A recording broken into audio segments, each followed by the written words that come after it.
Thanks for nothing, Centaurus. Welcome to Ranger Reviews, a web series where we look at episodes of the TV show Power Rangers and then discuss them. Today we're exploring the 23rd episode of the show, Power Rangers Lost Galaxy, as well as the 316th episode overall, titled Memories of Mirinoi. We begin this episode in a park where a little girl is crying, looking at a kitten stuck in a tree. Maya walks up and she's like, "Why are you crying?" She explains that her kitten is stuck in the damn tree. Maya then just jungle womans herself up there, getting the kitten and giving it back. She says that the cat says that he'll never do it again, and the little girl takes the cat, yelling for her mom excitedly. Maya watches her walk away, and then she sees someone in similar attire as her. She runs away, asking if she is Shondra. She turns and barely says Maya as things fade to black for the theme. Like, Jesus, give us a second, Power Rangers. They hug, and we see a flashback of them running around as kids on Mirinoi. Maya asks how she escaped when Furio attacked in the first episode, and Shondra explains that she dove between some rocks to hide, and she was running when a portal opened up in front of her, and then she ended up here. Maya says, "Oh my god, same," and then she's like, "Come meet my best friend. I mean, my best friend on Terra Venture." Shady. They walk to the science lab to meet Kendrix, and Kendrix is shook by this, and she doesn't even question things. She gives the Galaxy book to someone, and she wants to make them dinner, but Shondra is staring at the Galaxy book. Like, okay, she's evil. In the dorm, Kendrix and Kai come in with groceries, and Kendrix wants to make them something they would have on Mirinoi. Like what?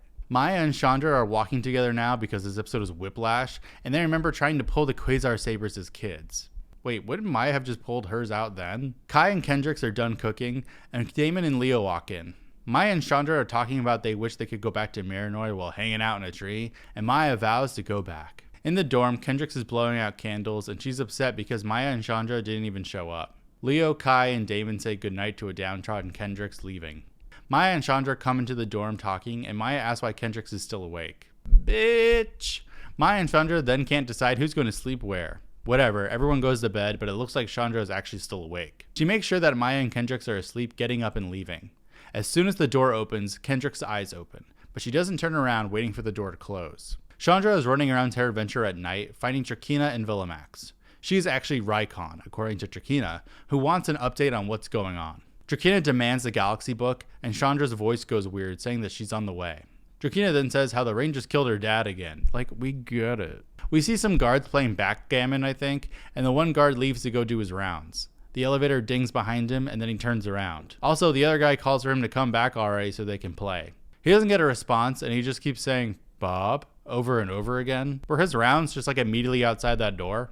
The guard looks around painfully slowly, going, "Bob?" Like, holy shit, get to the point. He finds Bob, who's on the ground between doors. He says something jumped him, and he thinks it went the other way. The other guard takes out what I assume has to be like a blaster because real guns are bad on Power Rangers. He goes down a hallway, flashlight on, and we see Shondra is hiding near the ceiling. The guard leaves the room, and Shondra jumps down, finding the Galaxy book. She has a key card. Where the hell did she get that? And she turns into the cultural appropriation that is Raikon. She goes over, sliding the card, when the guard comes up, yelling for her to freeze. She hits him with an energy blast, but then the alarms start going off, hobbling away because this costume is absolutely terrible. The guard fires at her, hitting her foot as she struggles to walk in that damn suit. Back in her human form, she returns to the dorm, now limping. Everyone is still asleep, so she gets back in bed. Kendrix opens her eyes, looking around a bit. The next day, the guard is telling everyone in the lab how a monster tried to get the Galaxy book, and he fired it in the leg. Kendrix leaves and says, "Then what?" Like, he's so bored. Kendrix comes into the dorm and she tells Maya that Shondra left at midnight last night, and Kendrix thinks that Shondra tried to steal the book and how she was limping and the guard said that he hit the intruder there. Maya is pissed, saying that Kendrix is just jealous of their friendship, leaving in a huff. Maya's in the plaza now, finding Shondra, who is suspiciously running around. Why does Maya not have a uniform like everyone else? I know I'm very late on this, but like, what? For some reason, alarms are going off everywhere, and Shondra is walking around and she runs face first into Maya. Shondra says that she can explain and she has a bag. Then the guards rush by and Maya asks what's going on, and he says that someone stole the Galaxy book. Maya stops the elevator from closing, and Maya confronts Shondra about stealing the book. Shondra tells her to trust her, but Maya does not, so Shondra ends up telling Maya to get out of here, pushing her back. In the elevator, Shondra sees a badass Maya rappel down on a rope, confronting her at the bottom, and then they get in a fight, which is pretty well done. Maya goes to punch her, but then she stops herself, unable to hit her best friend. That's when she's hit away, and it's revealed that Shondra is actually Raikon.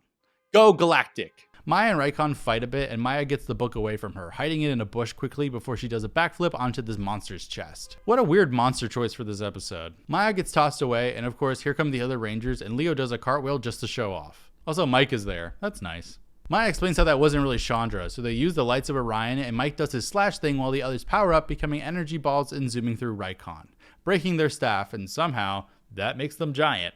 They immediately get into the Galaxy Megazord, which Maya refers to as the Galactazord. The Megazord is hit onto the ground, and Maya calls out for the Stratoforce Megazord and the Centaurus Megazord. And for real, I forgot about them. They show up and Stratoforce is zooming around Raikon, punching them all over the place. Why was Centaurus even shown? Is he even just standing there? They use the Galaxy Megazord saber, slashing Raikon into bits and pieces. Thanks for nothing, Centaurus. In a forest, Kendrix walks up to a tall-ass tree to see Maya sitting there. Oh my god, it's so high up. Maya is remembering her and Shondra being lesbians together on the vine. Kendrix apologizes about Shondra, and Maya apologizes too. Maya says that someday she's going to find Mirinoi again, and Kendrix says, okay, then I'll get to meet the real Shondra then. Not if she's dead. Maya then jumps down, somehow not completely shattering both of her legs. She and Kendrix put their arms around each other, walking away. The end. Okay, but Maya never explained why she and Shondra didn't show up for dinner. I mean, that was just rude. Other than that, this is actually a really good episode that kind of pits women against women, which I'm not like a huge fan of, but not really too. Kendrix can see what Maya can't because she's too close to the situation, and I appreciate that. Also, I like seeing how close Kendrix and Maya allegedly are from time to time because we don't really see it very often otherwise. Still, again, a very weird choice of monster that was used for this episode. I mean, Raikon could have been a slimmer, less bulkier presence when they used the suit on set because it was almost comical how hard it was to move in that suit. All in all, good outing. Not too bad at all. So, until next time, may the power protect you.